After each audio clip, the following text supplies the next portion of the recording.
Di dalam Islam ini dibagi menjadi 3 macam hati manusia.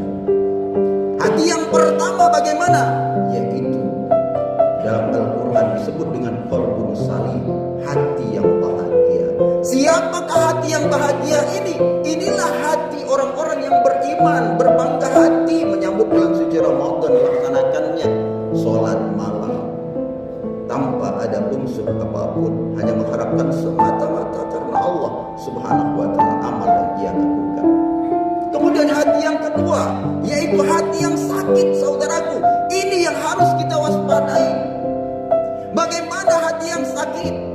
Hati yang sakit disebut dengan hati yang marih. Hati yang sakit yaitu di dalam hatinya masih ada unsur riya, masih ada unsur ingin dipuji, masih ada unsur ingin membicarakan kesalahan orang lain, menzalimi dirinya. Artinya hatinya itu dalam keadaan sakit di hadapan Allah.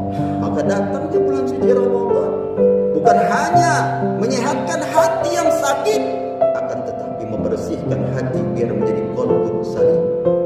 Nauzubillahi min dzalik, saudaraku, kita hindari. Yaitu hati yang ketiga. Bagaimana hati yang ketiga? Yaitu hati yang mati. Apakah manusia yang mempunyai hati itu mati? Masih hidup, masih segar, sehat, waras. Tetapi hati yang mati itu adalah Allah tutup pintu hatinya dari kebenaran. Dinasihati oleh tetangga, diajak berbuat baik, mendengar ia azan di masjid, kemudian matanya melihat orang pergi ke masjid, tapi tidak tergetar hatinya untuk sholat di rumahkah atau menuju masjid memenuhi panggilan Allah Subhanahu wa ta'ala. Ketika kita berada pada hati ini, maka hati kita berada pada hati yang mati. Hati yang mati, tidak ada keimanannya di situ. Dia beragama Islam, akan tetapi hatinya mati. Alamat orang ini tempatnya adalah tempat yang sesat. Karena Allah sudah senyalir dalam Al-Quran, Allah pastikan apa kata Allah? Khatamallahu ala qulubihim wa ala sam'ihim wa ala absarihim ghisawatu wa lahum adzabun adzim. Allah pastikan orang-orang yang hatinya sudah mati, maka Allah kunci hatinya. Khatamallahu ala qulubihim, Allah tutup pintu hatinya, Allah kunci hatinya. Bersertaan dengan itu bukan hati juga yang dikunci, Allah tutup pendengarannya dari hal-hal yang benar, dari hal-hal yang hak. Kemudian setelah itu bukan hanya pendengaran, tetapi penglihatannya, wa ala absarihim, penglihatannya terhadap kebenaran akan ditutup oleh Allah Subhanahu wa ta'ala.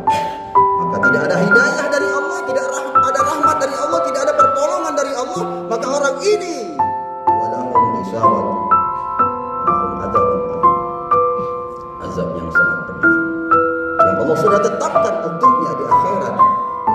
Berapa lama azab itu akan menerpanya ketika dia masuk di nerakanya Allah Subhanahu wa ta'ala? Dalam Al-Quran dijelaskan, khalidina fiha abada, mereka akan kekal di dalamnya buat selama-lamanya. Bagaimana siksaan orang di situ? Digambarkan oleh Allah Subhanahu wa ta'ala dengan perumpamaan kulit manusia. Baddalnahum juludan wa ghayruha. Ketika kulit kita ini nantinya dibakar oleh api neraka nanti, kulit kita hangus, terbakar, gosong, hitam legam, tidak ada artinya.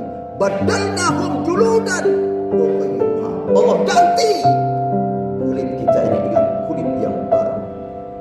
Begitulah sampai pada saat mungkin di saat kita Ramadan, di saat di dunia ada amalan sekecil zahra, seberat biji zahra yang akan mampu menolong kita, dan itu rahmat dari Allah. Karena surga dan neraka sudah dipastikan, ditetapkan Allah. Tidak ada pemahaman kita, nanti dosa kita ini akan, nanti kita disiksa dulu di neraka, setelah habis dosa kita maka akan diangkat ke surga. Kata siapa? Ada Al-Quran dan hadisnya. Kalau kita sudah di neraka, neraka khalidina fiha abada. Kita kekal buat selama-lamanya. Terkecuali bagi orang-orang yang dirahmati dan diridhai oleh Allah Subhanahu wa taala. Oleh karena itu banyak-banyak kita berbuat baik di dunia ini, saudara.